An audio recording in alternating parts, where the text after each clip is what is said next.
기회를 주셔서 감사드립니다. 이 시간 우리 같이 한번 앞뒤 좌우로 인사할까요? 사랑합니다. 축복합니다.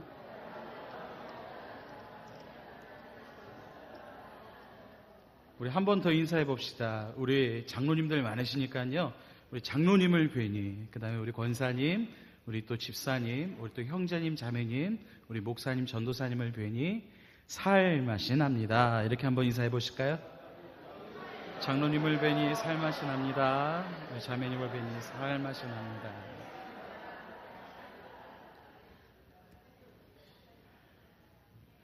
여러분들이 기도를 많이 해주셔서 눈이 많이 회복되고 있습니다. 갑자기 무슨 말씀이신가 또 걱정하시는 분도 계시겠는데요. 오늘 새벽까지만 해도 잘 안 보였거든요. 근데 또 이렇게 시간이 지나면서 말씀 준비하면서 하나님의 또 특별한 섭리하신 가운데 눈이 빨리 회복되고 있음을 고백할 수 있어서 감사드립니다. 또 우리 장로님, 송장로님 또 소개시켜 주셨듯이 우리 장로회 연합회와 또 많은 또 시간들을 같이 할 수 있게 돼서 참 뜻깊은 것 같습니다. 오늘 하나님의 크신 은혜가 우리 경평로회 또 산하에 계신 우리 모든 장로님들과 또 그 교회 위에 또 오늘 말씀을 들으시려고 이 교회에 나오신 우리 또 사랑하는 늘사랑교회 모든 성도님들 가운데 함께 하시기를 주님의 이름으로 축원합니다. 우리 같이 장로님 말씀 읽어주신 사도행전 14장 8절부터 10절까지의 말씀을 가지고요. 오늘 말씀 제목처럼 하나님께 주목받은 사람이라는 제목으로 함께 말씀을 나누길 원합니다. 오늘 이 제목처럼 우리도 하나님 앞에 주목받을 수 있는 귀한 은혜가 있기를 소원합니다. 요즘 사람들은요, 이 참 감동에 메말라 있습니다. 이 감동 받기를 원합니다. 그래서요, 서점에 가서 보면 이 잘 나가는 책들 중에 제가 하나 굉장히 감명 깊게 읽은 책이 하나 있는데요. 이 책이 거의 감동을 주는 책들인데 그 중에서 오늘 일상생활 속에서 받을 수 없는 감동을 이 사람들은 책을 통해서라도 받기를 원하기 때문이죠. 그래서 서점에 가서 나온 책 중에 제가 이런 책을 하나 읽어보았습니다. 이 책 제목이 참 재밌는데요. 큰일 났다, 똥이 마려워 라는 책입니다. 이 책은 어린이 동화집이거든요. 오늘 또 어린이 주일이라 또 어린이에 관계된 책 하나를 좀 소개시켜 보고자 합니다. 이 책은 이 저자가 어린 시절 소아마비 장애로 인해서 학교에서 겪었던 그 경험담을 들려주고 있습니다. 이 책 내용에 보면 초등학생인 진우가 이 3학년 학생인데요. 이 소아마비 장애로 다리가 불편합니다. 그래서 늘 엄마의 등에 엎여서 등하교를 합니다. 그러던 어느 날 수업이 끝나도 이 엄마가 오지 않고 이 진우는 배가 서서히 아파오기를 시작하는 겁니다. 결국 진우는 혼자서 화장실로 가기로 결심합니다. 오른손으로는 오른발을, 그리고 왼손으로는 왼발을 짚고서 걸어봅니다.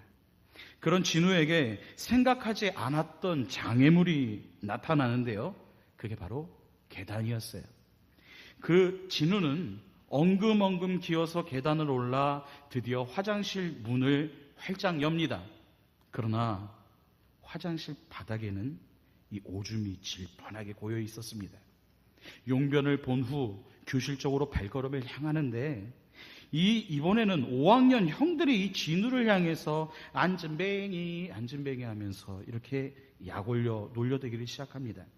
낙심한 진우에게 이 진우의 짝인 민영이가 다가와서 얘기를 건네고 진우는 서서히 이 용기를 얻어서 인생을 새롭게 바라본다는 아주 그런 간단한 내용의 동화집입니다.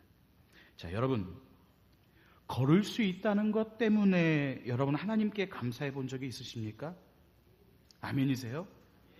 저는 가끔 길을 걷다가 내가 걷고 있다는 사실 때문에 제가 눈을 떠서 볼 수 있다는 것 때문에 저는 참 감사하곤 합니다. 제가요 13년 전에 이 다리를 다쳤었어요. 교통사고로 거의 죽었다가 살아났습니다. 정면 충돌을 했는데요. 그때 제 차가 타우너라고 하는 이 다마스 같은 이런 소형 승합차였거든요. 경용 승합차죠. 거의 앞이 우그러져라고요. 그래서 조금 차다 보니까는 이 다리가 끼우면서 이 다리가 골절이 됐습니다. 그래서 이 뼈가 바깥으로 노출되는 이 오픈 프랙처라고 하는 이 질병을 갖게 됐지요. 그러니까 다른 사람들은 뼈가 부러지면 기부스를 해가지고 완치를 하면 되는데 저는 뼈가 공기 중에 오픈이 됐기 때문에 이 링으로 해가지고 끼웠었어요. 다른 사람들은 기부스 하면 2개월이면 재활치료를 하고 금방 낫는다고 하는데 저는 그거에 배인 4개월이 걸렸습니다. 어찌됐든 지금 제가 이렇게 걸어다니고 그리고 실제로 그 사고가 있고 다리가 부러졌다가 다시 걷기 시작하면서 축구를 하고 족구를 할 때의 그 기분을 지금도 잊을 수가 없습니다. 물론 이 다리가 부러지는 이 중상이 완전한 완치라고까지는 좀 힘들죠. 그래서 약간 피곤하거나 그러면은 다리가 좀 지금도 붓기는 합니다. 그러나 그렇게 큰 정도는 아니고요. 대신 영광의 상처들이 남아있지요. 또 이렇게 걷는 게 아무것도 아닌 것 같지만 그런데요, 조금만 생각해 보면 그것은 엄청난 축복이라는 것을 깨닫게 됩니다.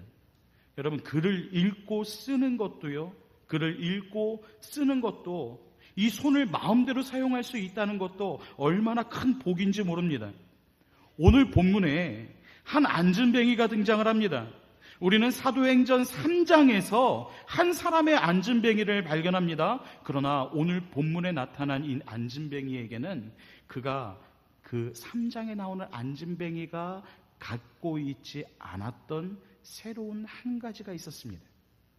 그도 비록 태어나면서부터 앉은뱅이였지만 그에게는 삶의 희망이 있었습니다.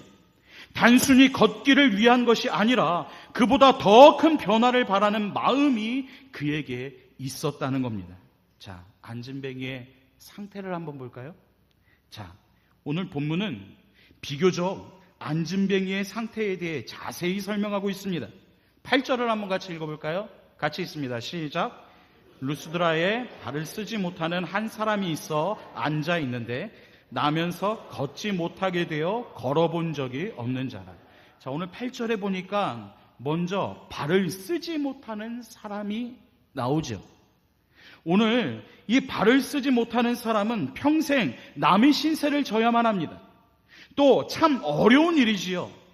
혼자만 가야 할 곳에도 항상 누군가와 함께 가야만 합니다. 평생 그런 수치를 안고 살아가야 합니다. 때로는 사람들이 자기를 귀찮아하고 무거운 짐처럼 생각하는 것이 느껴질 때에도 있을 거예요. 제가 아까 이 다리가 부러졌던 적이 있었다고 그랬잖아요. 제가 그때가 신대원 2학년 다닐 때입니다. 그러니까 양지에 우리 충신 신대원 다닐 때에 사고를 당해서 부러졌었어요. 그런데요, 제가 학교는 다녀야 되겠기에 바로 한 3주, 4주 정도 학교를 쉬다가 이 휠체어를 끌고 학교를 다니기 시작을 했습니다. 콜택시를 불러서 병원에서 택시를 타서 용인 서울병원이라는 곳에 있었거든요. 그리고 나서 학교를 가면은 우리 원우들이 저를 많이 도와줬었어요. 그런데요, 사람이란 다 똑같은 마음은 아닌 것 같아요. 어떤 사람은 귀찮다는 듯이 바라보는 사람도 있었어요. 물론 그도 지금 목사님이 돼 계십니다만은 여러 사람들이 있던 거죠. 이렇게 그럴 때마다 아마 이런 사람들은 아마 죽고 싶어질 것이다라는 생각도 하게 될 것 같습니다. 자신의 삶을 원망하기도 할 것입니다. 또 이렇게 발을 쓰지 못한다고 하는 것은 단순히 걸을 수 없다는 불편함보다도요, 저도 느껴보았지만 거기에서 오는 이 심리적인 불안이나 또 공포가 더 심합니다. 그러니까 육체적인 질병보다 더 무서운 것이 바로 이 정신적인 질병이거든요. 정신적인 질병은 육체적인 질병을 더욱더 악화시킵니다. 그러나 다행스러운 것은 그 앉은뱅이에게는요, 구원받을 만한 믿음이 그에게 있었다라고 하는 사실입니다. 그것은 얼마나 큰 힘이 되는지 몰라요. 또 한 번 이 8절에 보니까 또 하나의 상태가 나오는데요. 이것은 나면서 안증뱅이가 된 사람이었다는 것입니다. 여러분, 이 어머니들이 아기를 임신한 지 16주에서 18주가 되면 기형아 검사라는 것을 하게 됩니다. 물론 우리 어르신들은 별로 그런 걸 받지 않았지만 이 요즘 산모들은 거의 대부분 하거든요. 그래서 이 기형아 검사를 해서 양성 반응이 나올 확률은 4에서 한 5% 정도라고 합니다. 그러나 양성으로 판정된 후에도 진짜 기형아는 그 중에서도요, 약 1% 이하에서만 나타난다라고 해요. 그러니까 우리나라 부모님들은 기형아로 판정되면 3가지를 고민한다고 합니다. 첫째, 낳을 것인가? 둘째, 낙태시킬 것인가? 셋째, 낳기는 낳되 입양시킬 것인가? 자, 여러분들이 그 부모라면 어떻게 하시겠습니까? 그리고 여러분들이 그렇게 장애로 태어난 아이다라고 가정한다면 여러분들은 어떻게 하시겠습니까? 이 문제는 우리가 참 많이 생각해 봐야 할 문제입니다. 팔다리가 모두 없는 아기가 태어났습니다. 의사들은요, 1년을 넘기지 못할 거라고 했어요. 부모도 아기를 버렸습니다. 세상이 버린 아기를 어떤 가톨릭 교회 신부님이 데려다 키웠어요. 그리고 세상을 구원하라고 이 아이의 이름을 구원이라는 이름을 붙여주었습니다. 올해 구원이는 약 20살 정도가 되었을 겁니다. 여전히 팔다리가 없지만 언제나 밝게 웃는 건강한 모습을 가지고 있는 청년으로 성장했거든요. 이 축구 광인, 이 구원이는요, 커서 더 자라서 자기는 더 성장해서 축구 잘하는 신부님이 되는 것이 꿈이라고 밝히는 그런 청년이에요. 이 구원이의 방문에는요, 삐뚤삐뚤한 글씨가 씌어진 큰 종이가 하나 붙어 있습니다. 구원이가 그 입으로 이렇게 쓴 글이거든요. 그 글에 이렇게 써 있습니다. 네가 기도하는 만큼, 네가 노력하는 만큼 내가 너를 도와주겠다. 부모에게 버림받은 장애인으로 이 세상을 살아가는 방법을 구원이는 이미 알고 있었던 거예요. 그래도 구원이는 좋은 보호자를 만나 그래도 행복한 사람이겠지요.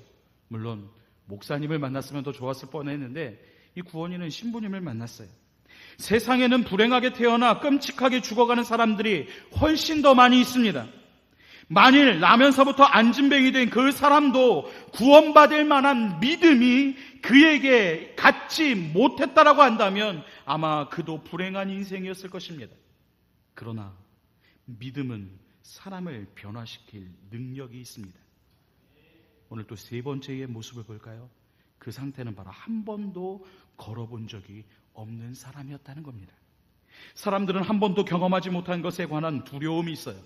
낯선 사람을 만난다든지 혹은 낯선 곳에 간다든지 하는 것은 항상 사람을 긴장시킵니다. 그런데요, 한 번도 걸어본 적이 없는 사람입니다. 다리에 힘이 들어간다는 것이 어떤 느낌인지를 걷는다는 것이 어떤 느낌인지를 전혀 알 수 없는 그런 사람이었어요. 그저 걷는 사람들을 바라볼 수 있을 뿐, 자기가 걷는다는 것은 이 상상 속에서나 가능했던 바로 그런 일이었죠. 얼마나 비참한 인생입니까? 이 인간적으로 생각할 때에 이 사람은 아무리 생각해도 악조건 속에서 태어난 사람이에요. 희망이 없어 보이는 사람입니다. 그러나 안진뱅이가 이 한 일을 살펴보면 꼭 그렇지만은 않다는 사실을 발견하게 됩니다. 오늘 이 안진뱅이가 한 일을 한번 볼까요? 먼저 바울의 설교를 들었다라고 말씀하고 있습니다. 우리 9절인데요. 오늘 9절 우리가 쓰진 않았지만요. 9절 한번 같이 한번 읽어보겠습니다. 9절입니다. 다 같이 읽습니다. 시작. 구원받을 만한 믿음이 그에게 있는 것을 보고, 오늘 먼저 이 안진뱅이가 한 일이 무엇입니까? 바울의 설교를 들었다라고 말씀하고 있지요. 그동안 바울은 회당을 중심으로 말씀을 전했습니다. 그러나 오늘 본문에 보니까 루스드라에는 유대인의 회당이 없었어요. 그래서 다른 전략이 필요했습니다. 바울은 이 사람들이 많이 모이는 광장이나 시장 같은 곳으로 갔어요.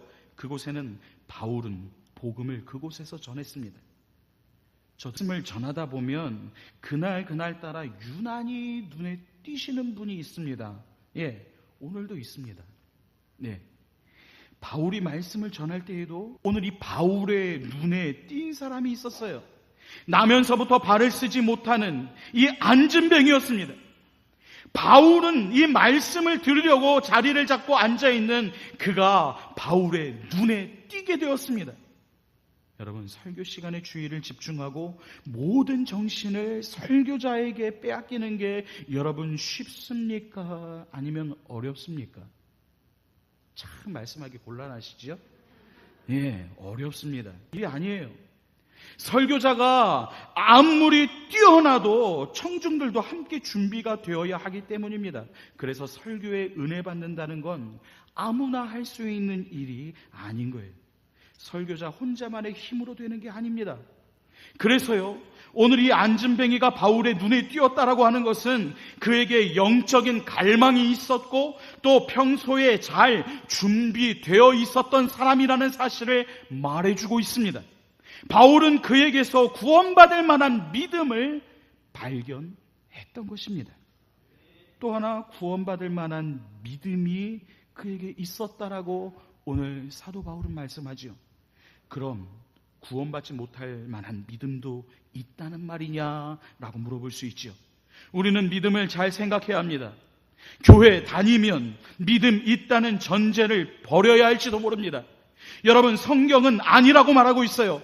매주 교회에 나와서 예배를 드리고 헌금을 해도 믿음 없는 사람이 있다는 말이에요. 구원받을 만한 믿음은 바로 실천적인 믿음입니다. 구원받은 사람이 지속적으로 죄를 지을 수 있습니까? 아니면 없습니까? 지을 수 없어요.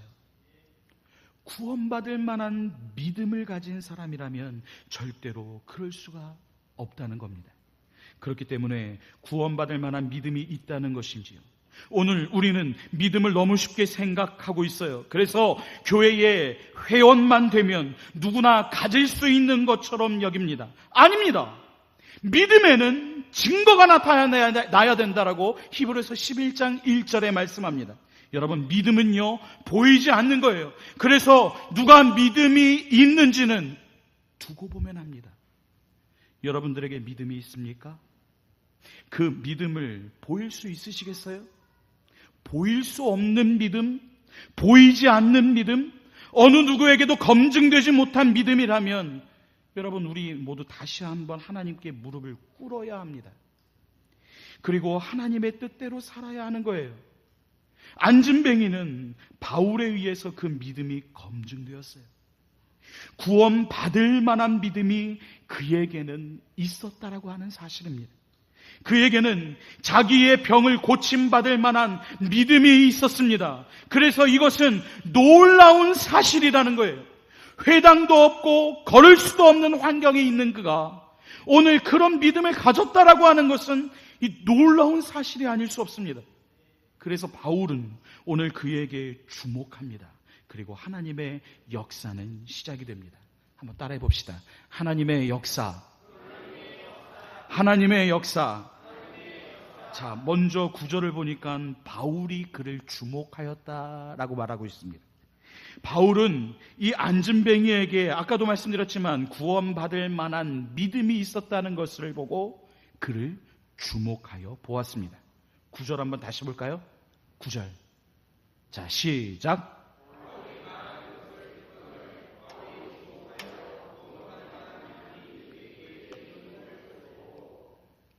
이 사건은요, 사도행전 3장에 나오는 베드로의 치료와 평행을 이루고 있는 구절입니다. 두 안진뱅이가 나오는데 나면서부터 안진뱅이였다라고 사도행전 3장 2절에 말씀하고 있고, 오늘 보면 14장 8절에 두 안진뱅이가 똑같이 나면서 안진뱅이 된 사람이었습니다. 베드로와 바울은 이 안진뱅이를 주목해 보았습니다.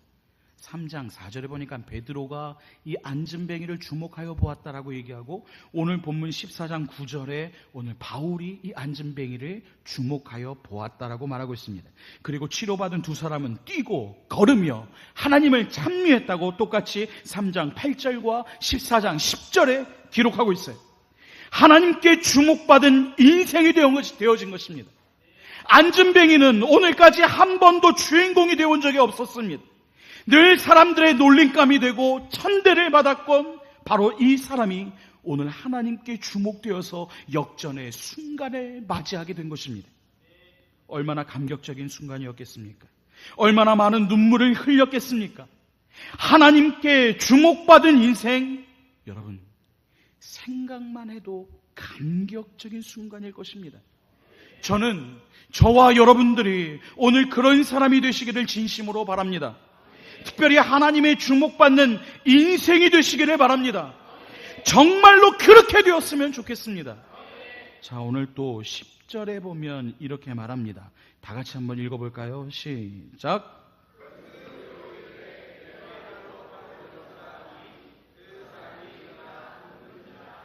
자, 일어나 걸으라고 외쳤죠? 안진뱅이의 믿음은 적극적인 믿음입니다. 나는 분명히 고침을 받을 수 있다는 믿음이었어요. 하나님께서 분명히 나를 고쳐줄 수 있다라고 하는 그것을 그는 믿었다는 것입니다. 우리말로 번역된 이 구원 받을 만한 믿음이라는 말을 영어 성경 NIV 성경과 또 NASB, KJV, 심지어 우리나라 성경 중에 표준 세번역에서 모두 고침을 받을 만한 믿음이라고 번역을 했습니다. 그것이 오늘 사도행전 3장에 나오는 안진뱅이와의 다른 점입니다. 사도행전 3장의 안진뱅이는 처음부터 돈을 구걸합니다. 그러나 오늘 본문에 나오는 안진뱅이는 나는 고침 받을 수 있는 믿음을 가졌다라고 말하고 있어요. 하나님의 역사는 이와 같이 믿는 사람들에게 나타납니다. 하나님은 이런 사람들에게 관심이 있습니다. 바울이 큰 소리로 말합니다. 내 발로 바로 일어서라. 그 즉시 안진뱅이는 뛰어 걸었습니다. 평생 동안 자기를 감싸고 있던 이 저주의 사슬에서 풀려났습니다. 내 믿음대로 될지어다. 오늘 하나님이 그렇게 말씀하셨던 예수님의 말씀이 그대로 실현되는 순간이었어요. 우리는 이 말씀을 보면서 우리의 문제도 하나님께 주목받기만 한다면 언제든지 해결될 수 있는 믿음을 가져야 합니다.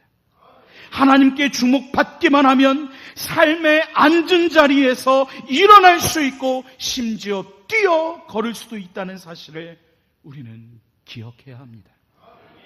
하나님께서 우리를 주목하시기만 하면, 오늘 하나님께서 우리를 주목하시기만 하면 우리가 가지고 있는 모든 문제는 해결되어질 수 있습니다.